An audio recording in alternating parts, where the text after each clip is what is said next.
Discursos de Cristo de los últimos días.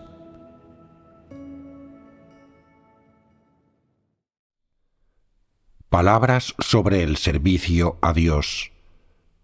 Fragmento. En la Iglesia, ¿qué clase de persona es la más arrogante? ¿De qué manera se manifiesta su arrogancia? ¿En qué asuntos se revela más su arrogancia? ¿Sois capaces de discernir esto? Las personas más arrogantes dentro de la Iglesia en realidad son los malvados y los anticristos. Su arrogancia supera con mucho la de la gente normal, incluso hasta el punto de estar desprovista de razón. ¿En qué cuestiones resulta más fácil ver esto? Cuando se los poda es cuando su carácter arrogante se pone de manifiesto con mayor claridad. Independientemente de la magnitud de las acciones malvadas de estos anticristos, si alguien los poda, se enfurecen y dicen: ¿quién eres tú para criticarme y sermonearme? ¿Cuánta gente eres capaz de liderar? ¿Acaso sabes predicar sermones? ¿Sabes hablar sobre la verdad? Si asumieras mi puesto, no serías tan bueno como yo. ¿Qué tal os suena esto? ¿Diríais que tienen la más mínima actitud de aceptar la verdad? Si esa es vuestra manera de abordar la poda, habrá problemas. Eso demuestra que no poseéis ninguna realidad verdad y que vuestro carácter vital no ha cambiado en absoluto. ¿Puede una persona cuyo viejo ser es profundamente corrupto ser líder u obrero? ¿Acaso puede cumplir el deber de servir a Dios? Sin duda que no, porque esas personas no están siquiera cualificadas para ser líderes u obreros. Para ser líder u obrero, como mínimo, uno debe tener un poco de experiencia genuina, comprender algunas verdades, poseer algunas realidades y contar con el nivel más básico de obediencia, lo que viene a significar, como mínimo, que uno debe ser capaz de aceptar la poda. Únicamente esa clase de persona está cualificada para ser líder u obrero. Si alguien no posee ninguna realidad verdad en absoluto y aún así discute y se resiste cuando recibe la poda y no acepta la verdad en absoluto, y si esa persona sirve a Dios, ¿qué creéis que ocurrirá? No hay duda de que se resistirá a Dios.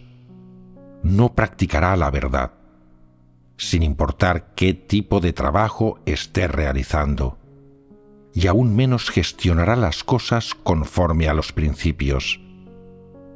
Por lo tanto, si personas que no poseen ninguna realidad verdad asumen los puestos de líderes o de obreros, es seguro que seguirán el camino del anticristo y se resistirán a Dios. ¿Por qué motivo se pone en evidencia a numerosos líderes y obreros tras realizar tan solo una pequeña parte de sus deberes? Porque no persiguen la verdad. En su lugar buscan prestigio, beneficios y estatus, y como resultado emprenden naturalmente el camino de los anticristos. En lo relativo a todos vosotros, si se os diera responsabilidad sobre una iglesia y nadie controlara vuestra labor durante 6 meses, acabaríais tomando la senda equivocada y haciendo vuestra voluntad. Si se os abandonara a vuestra suerte durante 1 año, acabaríais llevando a otra gente por el mal camino, y todos se centrarían únicamente en proferir palabras y doctrinas, y en comparar quién es mejor que quién. Si se os abandonara a vuestra suerte durante 2 años, haríais que la gente os siguiera, que la gente os obedeciera a vosotros y no a Dios. Y de esa forma la Iglesia degeneraría y se volvería religiosa. ¿Cuál es el motivo de esto? ¿Alguna vez habéis reflexionado sobre este asunto? ¿Qué senda recorre una persona cuando dirige la Iglesia de esta manera? La senda de los anticristos. ¿Seríais vosotros así?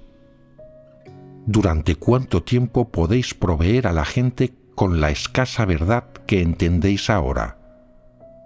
¿Podéis dirigir a la gente por el camino correcto de la fe en Dios? Si los elegidos de Dios hacen muchas preguntas, ¿seréis capaces de responderlas hablando sobre la verdad conforme a las palabras de Dios? Si no entiendes la verdad y todo lo que haces es predicar algunas palabras y doctrinas, entonces, tras haberte escuchado un par de veces, la gente se cansará. Y cuando sigas predicando palabras y doctrinas, ellos se hartarán y serán capaces de discernirlo, en cuyo caso, ¿por qué seguir predicándoles? Si eres alguien provisto de razón, deberías dejar de predicar doctrinas a otras personas. Deberías dejar de sermonear a la gente desde un pedestal. Deberías ponerte en pie de igualdad con los demás y comer, beber y vivir las palabras de Dios junto a ellos. Todas estas son manifestaciones de las personas provistas de razón. Aquellos que son especialmente arrogantes y santurrones pierden fácilmente la razón e insisten en predicar a los demás palabras y doctrinas, o tratan de presumir buscando y aprendiendo teorías espirituales más profundas, convirtiéndose así en personas que intentan engañar a los demás. Actuar así es resistirse a Dios. ¿Tienes claro cuáles serán las consecuencias si sigues predicando de esa forma? ¿Tienes claro hacia dónde estarás dirigiendo a la gente? ¿Qué tipo de problema supone recorrer la senda del anticristo, hacer que la gente te siga y que te adore y te obedezca? ¿Acaso no estás compitiendo con Dios por sus elegidos?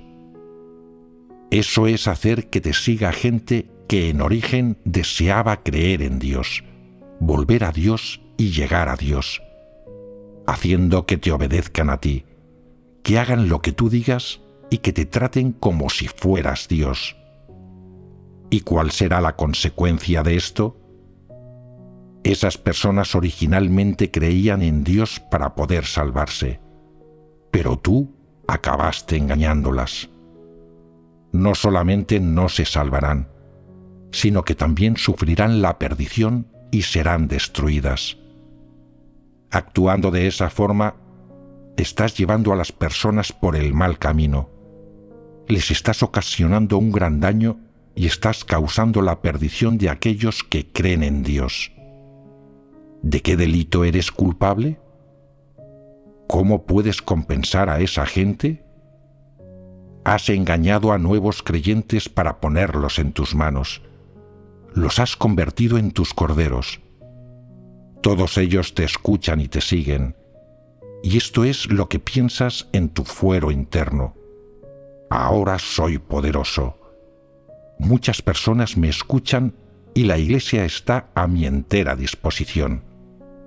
Esta naturaleza traicionera dentro del hombre hace que, sin darte cuenta, conviertas a Dios en una mera figura decorativa, y tú mismo, entonces, formas algún tipo de religión o denominación. ¿Cómo surgen diferentes religiones y denominaciones? Surgen de esta manera. Mira a los líderes de cada religión y denominación. Son todos arrogantes y santurrones. y sus interpretaciones de la Biblia carecen de contexto y están guiadas por sus propias nociones y figuraciones. Todos confían en los dones y el conocimiento para hacer su obra. Si fueran incapaces de predicar nada, ¿les seguirían las personas? Después de todo, poseen cierto conocimiento y pueden predicar ciertas doctrinas, o saben cómo ganarse a los demás y cómo usar algunos trucos. Usan tales cosas para engañar a las personas y llevarlas ante ellos.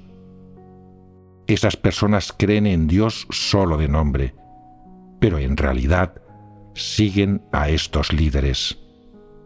Cuando se encuentran con alguien que predica el camino verdadero, algunos de ellos dicen: tenemos que consultarle a nuestro líder respecto a las cuestiones de fe. Fíjate que la gente necesita la aprobación y el consentimiento de los demás cuando se trata de creer en Dios y aceptar el camino verdadero. ¿No es esto un problema? ¿En qué se han convertido, pues, esos líderes? ¿Acaso no se han vuelto fariseos, falsos pastores, anticristos y obstáculos para que las personas acepten el camino verdadero? Esas personas son de la misma clase que Pablo. ¿Por qué digo esto? Las epístolas de Pablo están recopiladas en la Biblia y se han transmitido durante 2000 años. A lo largo de toda la era de la gracia, quienes creían en el Señor a menudo leían las palabras de Pablo y las tomaban como criterio. Sufrir, someter el propio cuerpo y, por último, poseer la corona de justicia. Toda la gente creía en Dios conforme a las palabras y las doctrinas de Pablo. Durante estos 2000 años, mucha gente ha imitado a Pablo, lo ha adorado y lo ha seguido. Han tratado las palabras de Pablo como si fueran escritos sagrados. Han sustituido las palabras del Señor Jesús por las palabras de Pablo, y no han puesto en práctica las palabras de Dios. ¿No es esto una anomalía? Es una anomalía enorme. Durante la era de la gracia, ¿cuánto podían entender las personas de la voluntad de Dios? Aquellos que seguían a Jesús en aquel tiempo, después de todo, eran minoría, y los que lo conocían eran un número aún menor. Ni siquiera sus discípulos lo conocían realmente. Si la gente ve un poco de luz en la Biblia, no debe pensar que representa la voluntad de Dios, y aún menos se debe considerar un poco de esclarecimiento como conocimiento de Dios. Todas las personas son arrogantes y engreídas, y no llevan a Dios en el corazón. Cuando entienden algunas doctrinas, se van por su cuenta, lo que lleva a la formación de muchas denominaciones. Durante la era de la gracia, Dios no fue nada estricto con el hombre. Todas las religiones y denominaciones en el nombre de Jesús tenían parte de la obra del Espíritu Santo. Siempre que no hubiera espíritus malignos activos en su interior, el Espíritu Santo obraba en cualquier iglesia, por lo que la mayoría de la gente podía gozar de la gracia de Dios. En el pasado, Dios no era estricto con la gente, sin importar que ésta creyera en Él de forma falsa o genuina, sin importar si seguía a otros o no perseguía la verdad, porque Él ya había predeterminado que en la fase final todos aquellos predestinados y escogidos por Él tendrían que presentarse ante Él y aceptar su juicio. Si tras aceptar la obra de Dios de los últimos días, la gente continúa adorando y siguiendo a otros, si no persigue la verdad, sino que persigue bendiciones y coronas, eso es imperdonable. Esa gente tendrá el mismo final que Pablo. ¿Por qué uso a menudo a Pablo y Pedro como ejemplos? Representan dos sendas. Los creyentes en Dios o bien siguen la senda de Pedro o la de Pablo. Solo existen estas dos sendas. No importa si eres un seguidor o un líder, da igual. Si no puedes embarcarte en la senda de Pedro, estás caminando por la de Pablo. Es inevitable. No hay una tercera senda. Aquellos que no entienden la voluntad de Dios, que no lo conocen, que no buscan entender la verdad y que son incapaces de obedecer a Dios de forma absoluta, en última instancia deben encontrar el mismo final que Pablo. Si no buscas conocer a Dios o entender su voluntad, y solo te esfuerzas por poder pronunciar palabras y doctrinas y por predicar teorías espirituales, entonces lo único que harás será resistirte a Dios y traicionarlo, porque es propio de la naturaleza humana resistirse a Dios.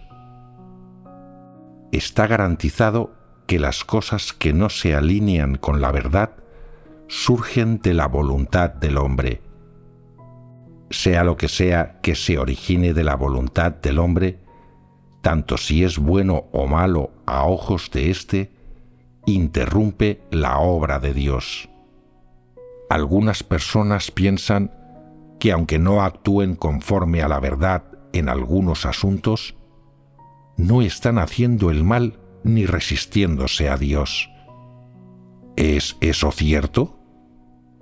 Si no actúas conforme a la verdad, indudablemente la estás vulnerando, y vulnerar la verdad es en esencia resistirse a Dios. Tan solo se trata de un nivel distinto de gravedad. Incluso, aunque no se te pueda clasificar como una persona que se resiste a Dios, Él no te elogiará, porque no practicas la verdad. Tan solo haces cosas que no están relacionadas con ella, y únicamente actúas conforme a tu propia voluntad. Aunque aquellos que no persiguen la verdad no hagan el mal, ¿acaso serán capaces de librarse de sus actitudes corruptas? Si no pueden librarse de sus actitudes corruptas, entonces siguen viviendo conforme a ellas. Incluso, aunque no hagan nada para resistirse a Dios, es imposible que lo obedezcan, y Dios no elogiará a esa gente.